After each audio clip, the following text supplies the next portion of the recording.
Hello everyone, sorry তোমাদের আবার ক্লাসটা অনেক কেটে গেছে। ক্লাসটা একটু হঠাৎ ক্যামেরাটা মানে গরম হয়ে হঠাৎ অফ হয়ে গেছে। এসি ছাড়তে ভুলে গেছিলাম ভাইয়া, ঠান্ডার ইয়ের জন্য এসি ছাড়তে ভুলে গেছিলাম।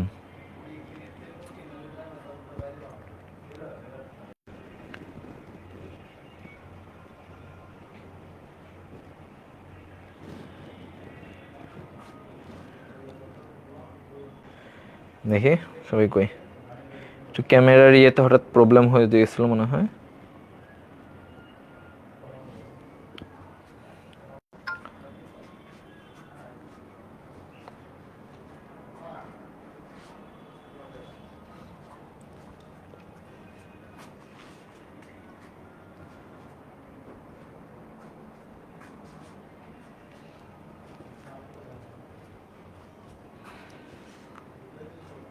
দেখি, আরে এই প্রতিবার একটু এইটা করতে গেলেই একটা এরকম প্রবলেম হয়ে যায়।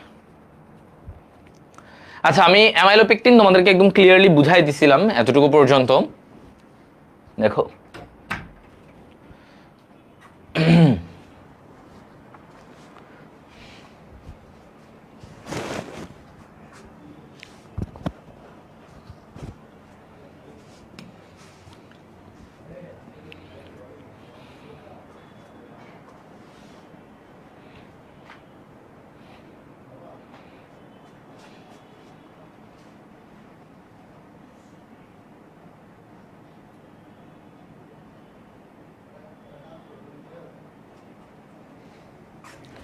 আচ্ছা সবাই কই?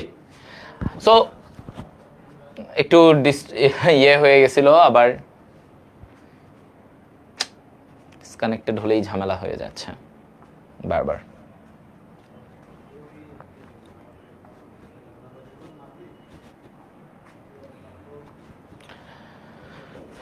ওকে, তাহলে দেখো এবার স্টার্চের ধর্ম, ঠিক আছে?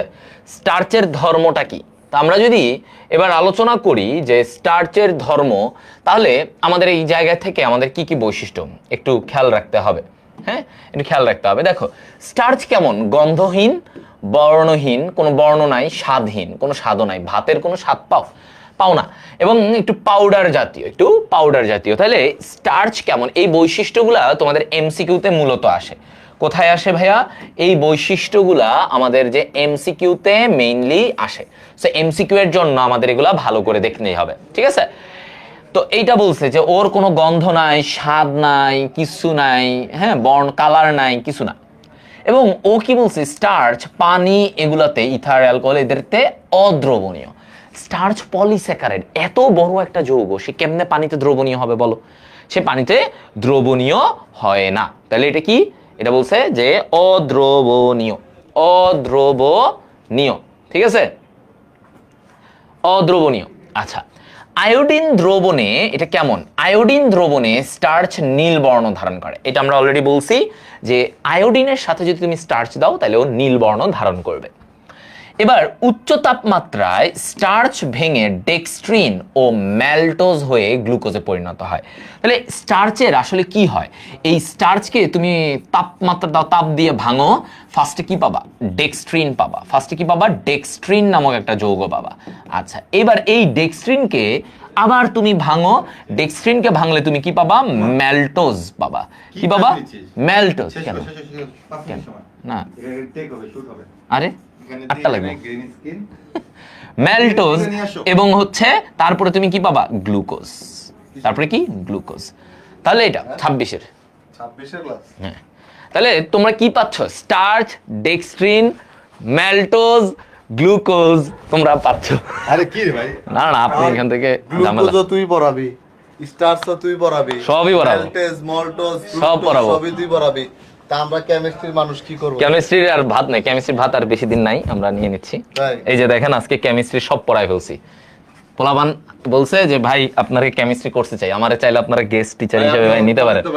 ভাই এই যে কোন জায়গা ভাই পড়ান তো ভাই, এই ওই দাদা তো এটা পড়ান তো ভাই, এখান থেকে কি আছে ঠিক করে বল। এই জায়গায় আমারে বুঝাই না তুই, গ্লুকোজের মধ্যে সাদিয়া থাকে না সাদিয়ার মধ্যে গ্লুকোজ থাকে? ভাই পোলাপান দেখি কোনোটার মধ্যেই কিছু নাই, কোনোটার মধ্যেই কিছু নাই। এটা বাদল ভাই বানাইছে, এরকম আসলে কোনো কিছু এক্সিস্ট করে না। কখন লেখা হয়েছে এটা এটা? কখন লিখছে? হ্যাঁ, কালাতে একই, লেখাতে একই। এটা তো ভাই লিখাতে আপনি কি? আপনি লিখছেন, কিন্তু আসলে এরকম কোনো কিছু এক্সিস্ট করে না। তবে যদি কিরকম মানুষ থেকেও থাকে, তার কি দরকার, তার গ্লুকোজ দরকার। যেমন বাদল ভাইয়ের এখন গ্লুকোজ লাগবে, কারণ বাদল ভাইয়ের মাথা কাজ করতেছে না। এখানে সাদিয়ারে কি প্রভাবক হিসেবে কাজ করছো? না, এখানে কোনো প্রভাবক কিছু নাই। সাদিয়া তোমার হৃদয় ভাইয়ের প্রভাবক মানেই তো এই না যে ভাই, উপাসে সাদিয়া যান। সকল বিক্রিয়ার প্রভাবক। বাদল ভাই, না, উপাসে যান। সব উপাসে যান। সব কিছু প্রভাবিত আপনি। শুট হবে শুট। আরে কি ভাই, আমি একটা পড়াচ্ছি ইম্পর্টেন্ট জিনিস। আরে আমার এমসিকিউ পড়াইতে হবে। আসো লাইট ক্যামেরা অ্যাকশন, ইয়েস জান ভাই। এই এই, আমার পরে আমার 15 মিনিট আছে। এই গাইস তাড়াতাড়ি। হ্যাঁ, এবার আসো, তাহলে কি এরপরে কি বলছে? ফেলিং দ্রবণ স্টার্চ কর্তৃক বিজারিত হয় না। কেন? স্টার্চ একটা অবিজারক শর্করা। স্টার্চ কি? স্টার্চ ভাইয়া একটা অবিজারক শর্করা। তাহলে ও যেহেতু একটা অবিজারক শর্করা, তার মানে ওর বিজারণ ক্ষমতা নাই। তাহলে ও ফেলিং দ্রবণ, যেটাতে কি না, ফেলিং দ্রবণ মানে কি?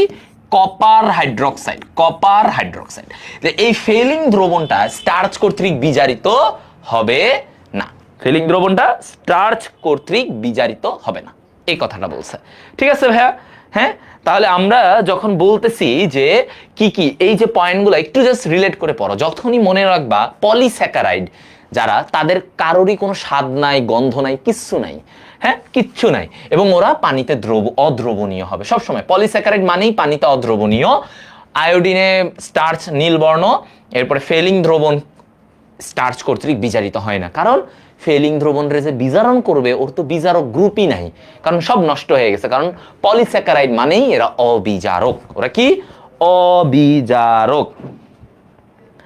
আচ্ছা, আরে 26 বছর মধ্যে এইটা ঢুকাই দিল। সাদিয়া কেউ না রে ভাই, এটা বানাইছে উদয়।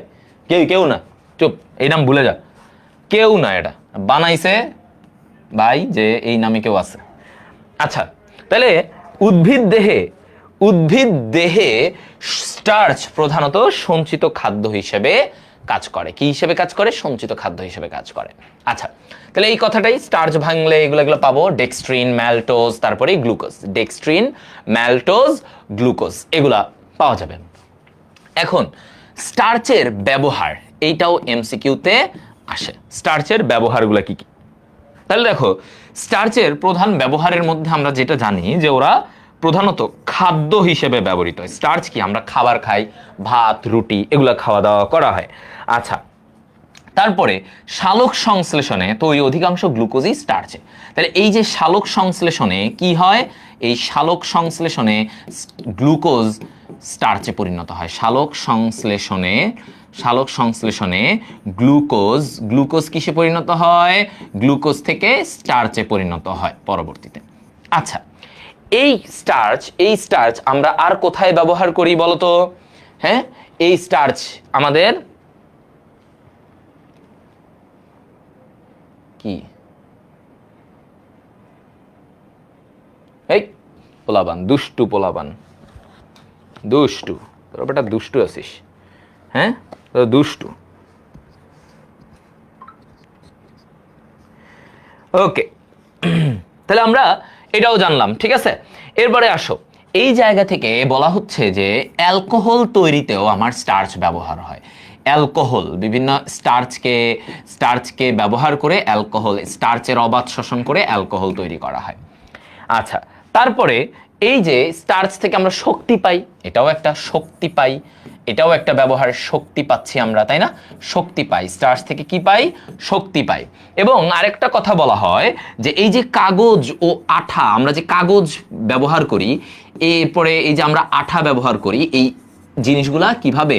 স্টার্চ থেকে প্রস্তুত করা হয়। তাহলে এই জায়গাগুলোতে আমার স্টার্চের ব্যবহার। তাহলে দেখো, খাবার, সালোক সংশ্লেষণ, এরপর হচ্ছে অ্যালকোহল তৈরি করা যায়, এরপরে কি, এগুলাতে সব কিছুতে এই স্টার্চের একটা অবদান আমরা পাবো। ঠিক আছে, এটাই বলছে। তাহলে স্টার্চ মোটামুটি এই সকল জায়গায় স্টার্চ পাওয়া যায়। ওকে, আচ্ছা এইবার আসো সেলুলোজ নিয়ে কথা। ইম্পর্টেন্ট, সেলুলোজও ইম্পর্টেন্ট, সিকিউ এর জন্য একটা ইম্পর্টেন্ট টপিক সেলুলোজ। তাহলে সেলুলোজ দেখো কি বলছে, এটা প্রধানত গাঠনিক পদার্থ হিসেবে যা কোষ প্রাচীর গঠন করে। তাহলে সেলুলোজ কিসের গঠনে থাকে ভাইয়া? সেলুলোজ কিসের গঠনে থাকবে? এইটা গঠন থাকে হচ্ছে তোমার কোষ প্রাচীর। আমরা জানি আমাদের উদ্ভিদের যে কোষ প্রাচীর থাকে তার 40% সেলুলোজ থাকে। তো সেলুলোজ, এখন সেলু, ওই যে মনে আছে, পড়াইছিলাম সেলু বাই মানে সেলু দিয়ে যা আছে সবার বিটা গ্লুকোজ, সবার কি বিটা গ্লুকোজ থাকবে। আচ্ছা, তাহলে এখানে বলছো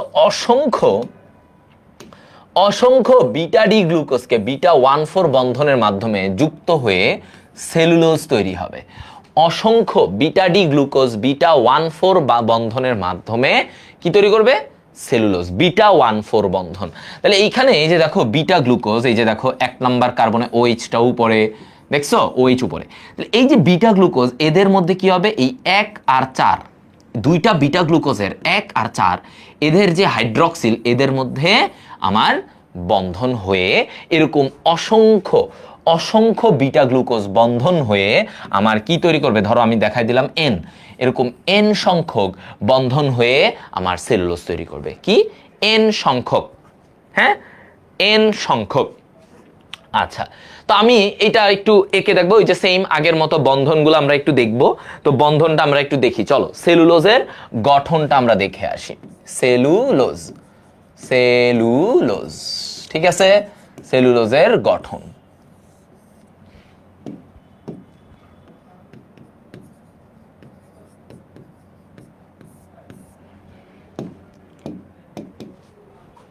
আচ্ছা, তো সেলুলোজের গঠনে আমি যখন যাব, সেলুলোজের গঠনে একটু দেখো তো। হ্যাঁ, না আজকে শর্করাটা শেষ করব তোমাদের, চিল। তাহলে সেলুলোজের গঠনে আমরা, এটা ইম্পর্টেন্ট, দেখো বিটা গ্লুকোজ আঁকবো। এভাবে আগে গ্লুকোজটা দেই জাস্ট, হ্যাঁ। এইখানে কি, ওগুলা বাকি সব তোমরা পারবা, তাই না? এখানে আমি OH একটা, এখানে H দিই। আচ্ছা, আরেকটা বিটা গ্লুকোজ এখানে আঁকো। বিটাতে আমরা জানি OH-টা উপরে থাকে, তাই তো?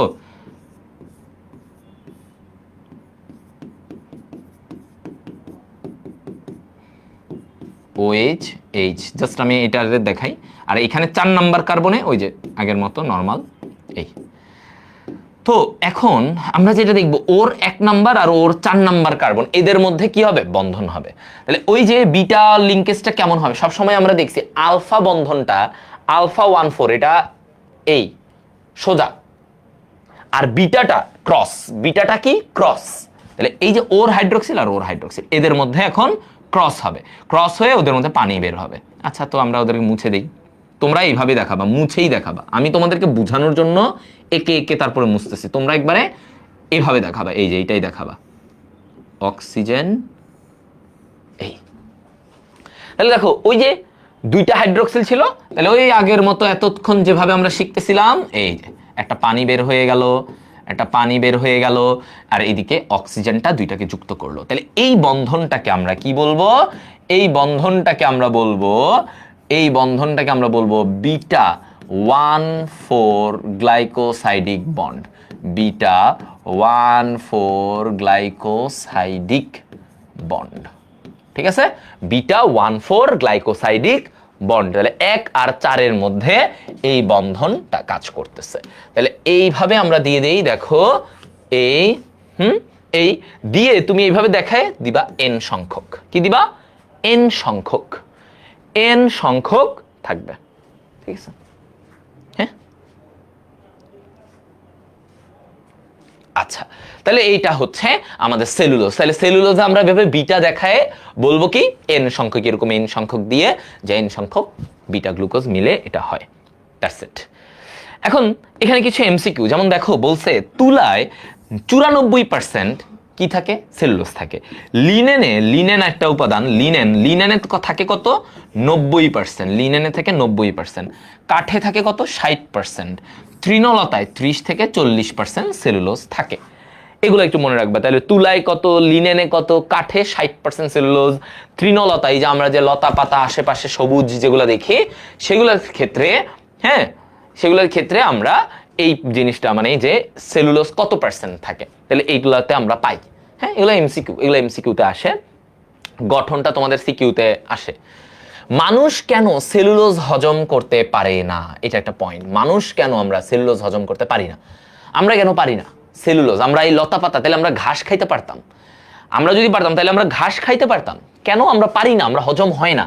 কারণ আমাদের এই সেলুলোজ এনজাইম না থাকায়, সেলুলোজ এনজাইম, সেলুলোজকে পরিপাক করে সেলুলোজ এনজাইম, যেটা কি নাই β14 বন্ধন ভাঙে। তো আমাদের সেলুলোজ এনজাইম নাই, এটা নাই, সো যার জন্য আমরা বন্ধন ভাঙতে পারি না।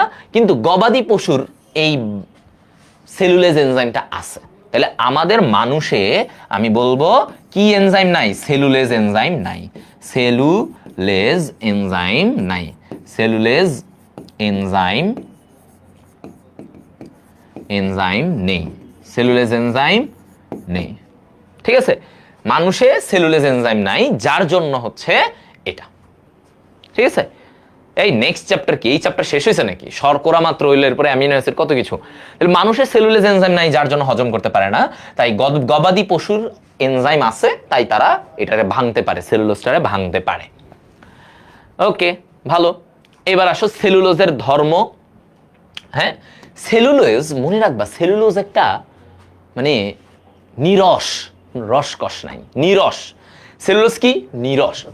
তাহলে সেলুলোজের ধর্ম দেখো, স্বাদহীন, গন্ধহীন, এরকম। হ্যাঁ, ও কি ওই যে বলছিলাম পানিতে সবাই অদ্রবণীয়, পলিস্যাকারাইড সবাই কি পানিতে অদ্রবণীয় এবং ওরা অবিজারক। এগুলো বারবার বলি আমি, মনোস্যাকারাইড, ডাইস্যাকারাইড এরা পানিতে দ্রবণীয় এবং বিজারক, এক্সেপ্ট সুক্রোজ, সুক্রোজ অবিজারক। আর পলিস্যাকারাইড যাই বাবা পানিতে অদ্রবণীয় এবং ওরা স্বাদ নাই, গন্ধহীন এবং অবিজারক, ওদের বিজারণ ক্ষমতা নাই। এই যে মিষ্টিও না, কোনো স্বাদ না, মানে এদের কিছুই না, স্বাদ নাই, বর্ণ নাই, কিচ্ছু নাই, বিজারণ ক্ষমতা নাই। দেখো সেলুলোজ, ও তো আরো নিরস। ও দেখো আয়োডিন দ্রবণে ও কোনো রং দেয় না, এটা আসতে পারে এমসিকিউতে। এগুলো আসে, এগুলো কিসে আসে বলতো? এগুলো ভাইয়া এমসিকিউতে আসে।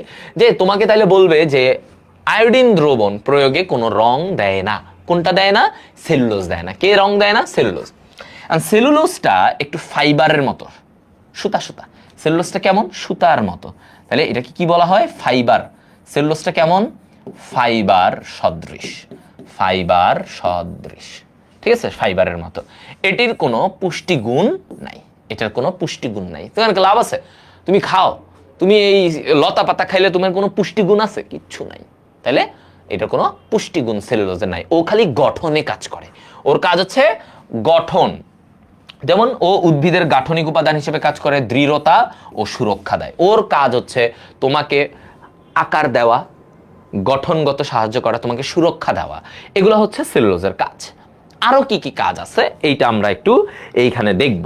ঠিক আছে, দেখো উদ্ভিদের কোষ প্রাচীর যেমন সেলুলোজের কাজ, এটাও এমসিকিউতে আসে, বারবার বলি এমসিকিউতে এগুলা আসে।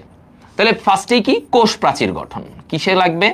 কোষ প্রাচীর। ঠিক আছে, কোষ প্রাচীরে থাকে। সেলুলোজ দিয়ে তন্তু তৈরি হয়, যা বস্ত্র শিল্পের প্রধান কাঁচামাল। কিসে?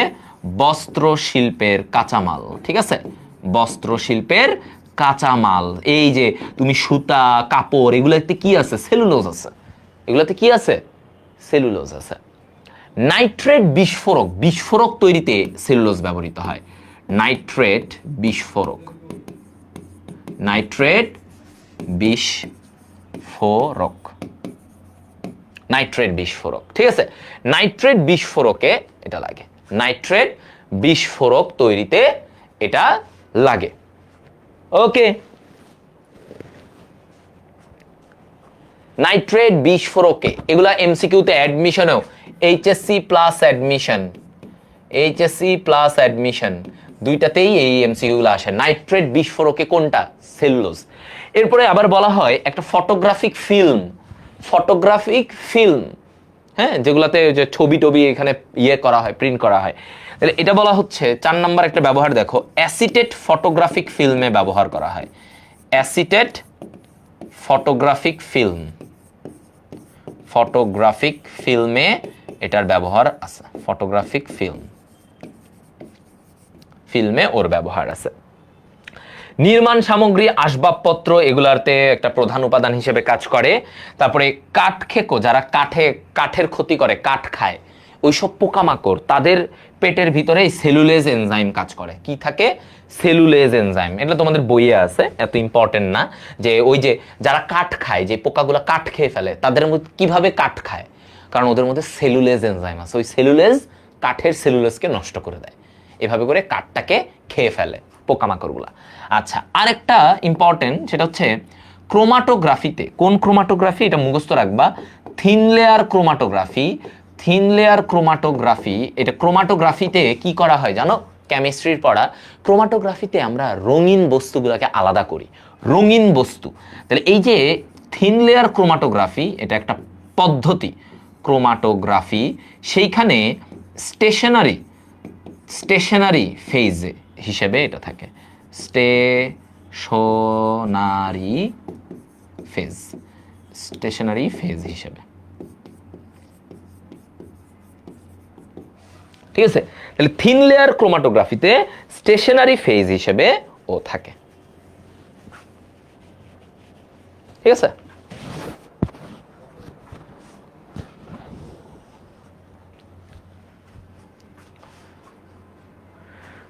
হ্যাঁ, দেখছো? তাহলে এই তো উদাহরণগুলো, এগুলা ভাইয়া বারবার বলি, এমসিকিউ, এইচএসসি এবং অ্যাডমিশন দুই জায়গাতে গিয়েই পাবা। থিন লেয়ার ক্রোমাটোগ্রাফিতে স্টেশনারি ফেজ হিসেবে এটা ব্যবহৃত হয়।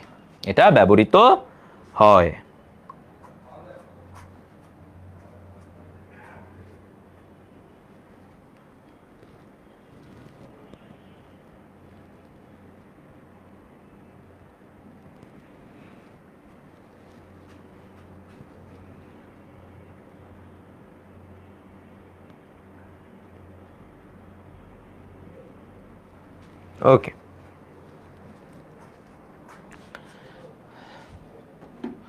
তাহলে স্টেশনারি ফেজ হচ্ছে যেটা চলাচল করে, স্থির মাধ্যম, যার কাজ হচ্ছে শোষণ করা, শোষণ করবে। তো এই যে সেলুলোজ, ওর কাজ কি তখন? শোষণ করে। এই যে থিন লেয়ার ক্রোমাটোগ্রাফি, এটা একটা পদ্ধতি, সেখানে সে কি কাজ করে? এই সেলুলোজটা শোষণ করে। এটা হচ্ছে কাজ, শোষণ করে, ঠিক আছে?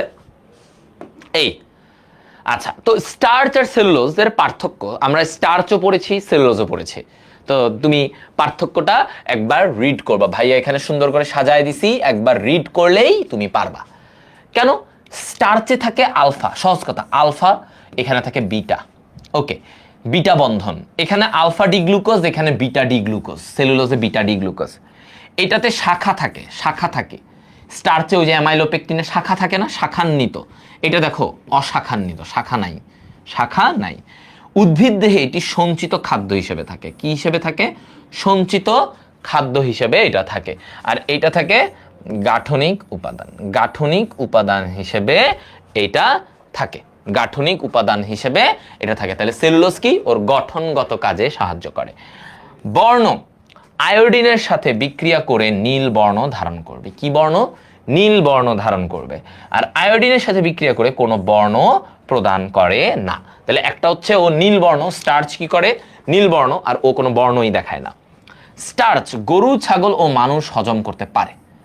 গরু, ছাগল, মানুষ সবাই স্টার্চকে ভাঙতে পারবে, কিন্তু সেলুলোজকে কি আমরা ভাঙতে পারি? আমরা ভাঙতে পারি না। তাহলে মানুষে সেলুলেজ এনজাইম থাকে না, তাই মানুষ হজম করতে পারে না। গরু, ছাগল পারে, কিন্তু মানুষ হজম করতে পারে না। এগুলাই হচ্ছে পার্থক্য। তাই এইগুলো আমাদের সিকিউতে আসার মতো, হ্যাঁ, যে স্টার্চ আর সেলুলোজের পার্থক্য, এগুলো আমাদের সিকিউতে আসার মতো যে পার্থক্য। আমরা এতক্ষণ যে ব্যাখ্যাগুলো পড়েছি, ব্যাখ্যা পড়লেই আমাদের এটা হয়ে যায়।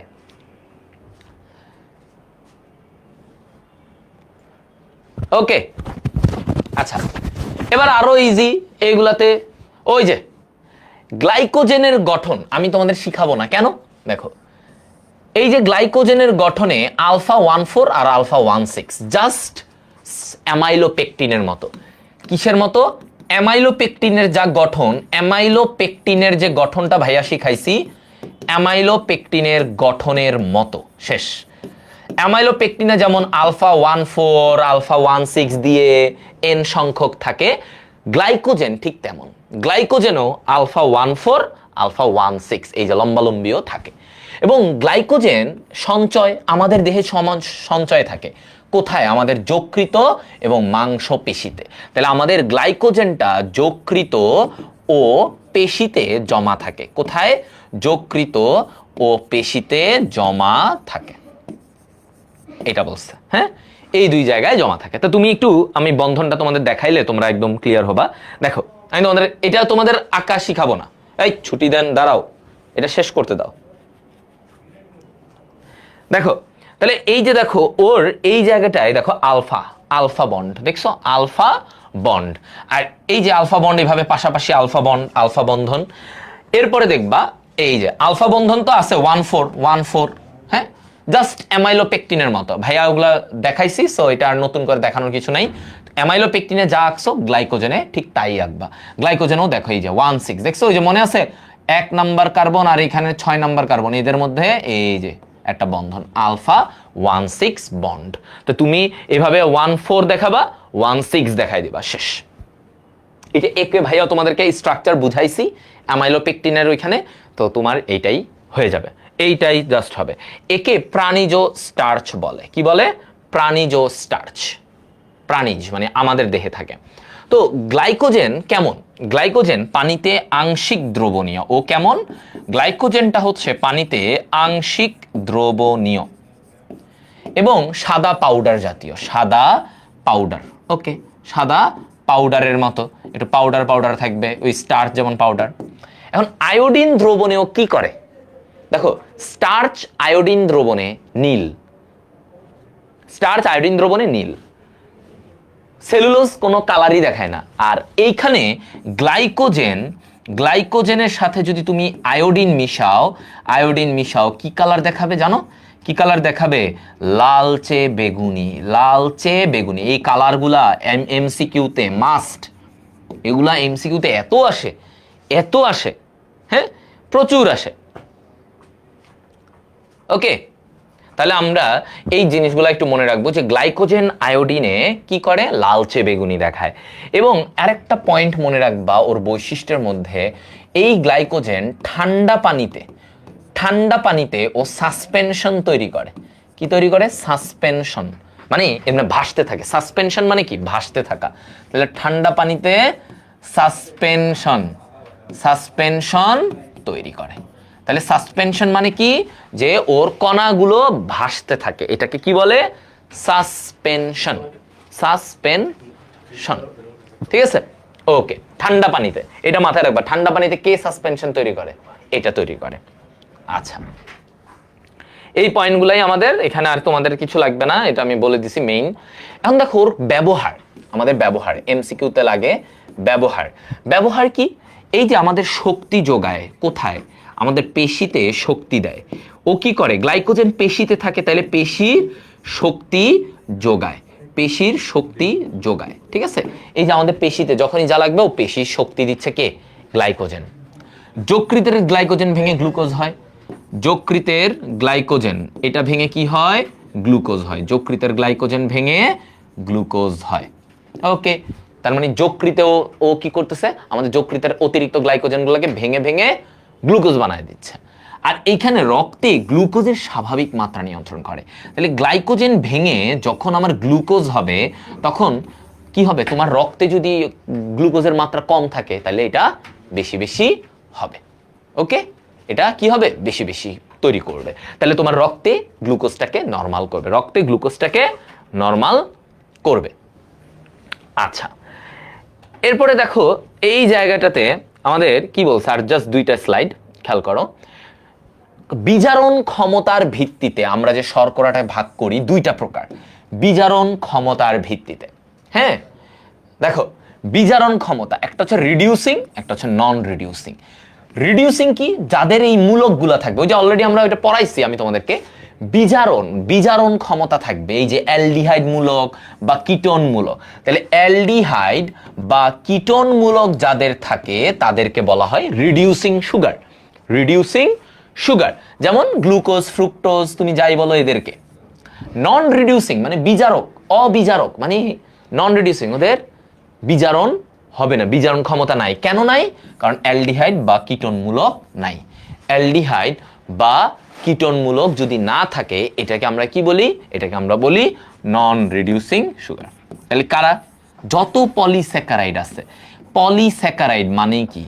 পলিস্যাকারাইড, পলিস্যাকারাইড এটার মানে কি? পলিস্যাকারাইড হচ্ছে স্টার্চ, সেলুলোজ, এরা হচ্ছে কি নন রিডিউসিং, অবিজারক শর্করা। ঠিক আছে, ওকে।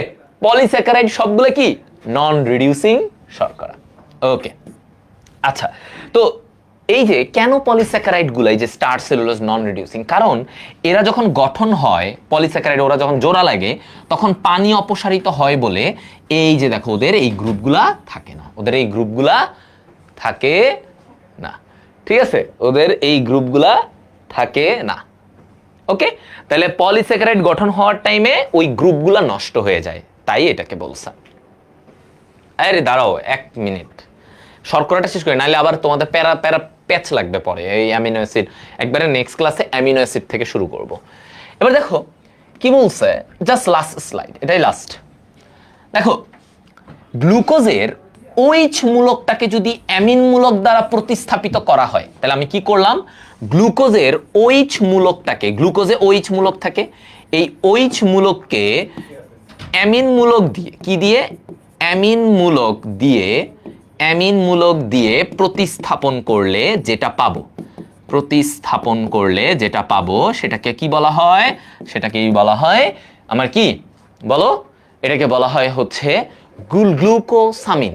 মানে গ্লুকোজের OH মূলকের জায়গায় অ্যামিন মূলক দ্বারা যদি আমি এটাকে প্রতিস্থাপিত করি, এটাকে বলা হবে গ্লুকোসামিন। কি বলা হয়? গ্লুকোসামিন। মানে গ্লুকোজের সাথে অ্যামিন মূলক, আমিন। এবং এই গ্লুকোসামিন আর গ্যালাক্টোসামিন এরা হচ্ছে সমাণু। গ্লুকোসামিন এবং গ্যালাক্টোসামিন, গ্লুকোসামিন এবং গ্যালাক্টোসামিন হচ্ছে সমাণু, একই স্ট্রাকচার। এই যে গ্লুকোজের OH এর জায়গায়, এই যে দেখো এখানে আমি অ্যামিন মূলক, এই যে OH এর জায়গায় অ্যামিন মূলক এসে গেছে, OH এর জায়গায় অ্যামিন মূলক। তাহলে এই গঠনটাকে আমরা কি বলি? Glucosamine. Glucose plus amine, glucosamine. আচ্ছা, গ্লুকোসামিন আর গ্যালাক্টোসামিন ওরা মোটামুটি সমাণু, একই রকম গঠন। এখন এখানে যেটা এমসিকিউ এর জন্য লাগে সেটা দেখো, এই গ্লুকোসামিনটা অনেকগুলা গ্লুকোসামিন জোড়া লেগে এটা কি? এটা হচ্ছে কাইটিন তৈরি করে। তাহলে অনেকগুলা গ্লুকোসামিন জোড়া লেগে কি তৈরি করে? কাইটিন। আমরা মনে আছে কাইটিন কি?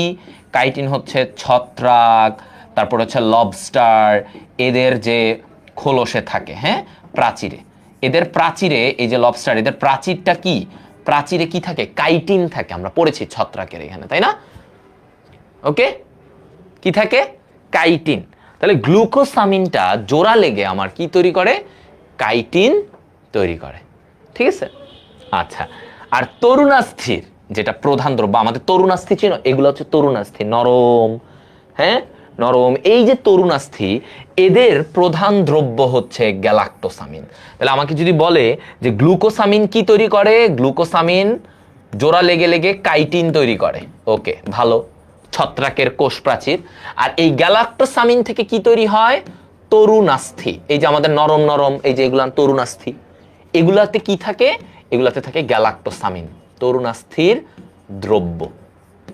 এই তথ্যগুলা আমাদের অ্যাডমিশনে অনেক আসে, এমসিকিউতেও আসে।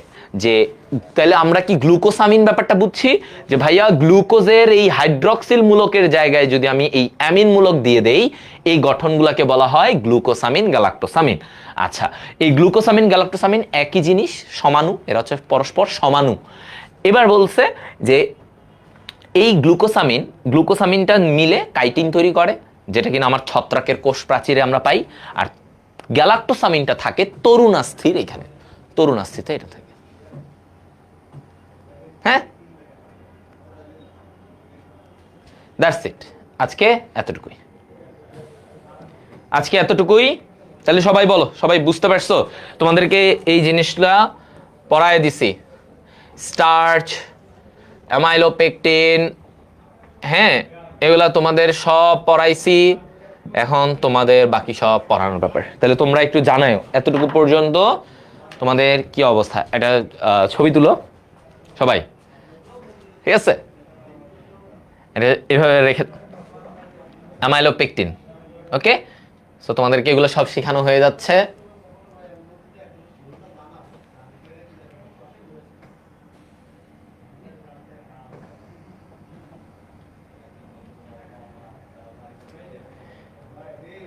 ওকে, তাহলে সবাই একটু নোট দিও, ঠিক আছে? ইনশাল্লাহ আবার আমরা এরপরে আমরা শুরু করে দিব অ্যামিনো অ্যাসিড থেকে। তো ওইটা আমাদের ইনশাল্লাহ আমরা খুব সুন্দরভাবে সহজে পড়ে ফেলবো। এই চ্যাপ্টারটা যথেষ্ট বড় এবং খুবই প্যারাদায়ক একটা চ্যাপ্টার, বারবার বলি, কারণ এখানে পুরো বায়োলজিও আছে, কেমিস্ট্রিও আছে, প্রচুর তথ্যও আছে, কি কত কিছু যে আছে এটার মধ্যে। হ্যাঁ, স্টার্চ একটা শর্করা, পলিস্যাকারাইড, ঠিক আছে? সো তোমরা নোট জমা দিও, আমি দেখবো। That's it, Allah Hafiz.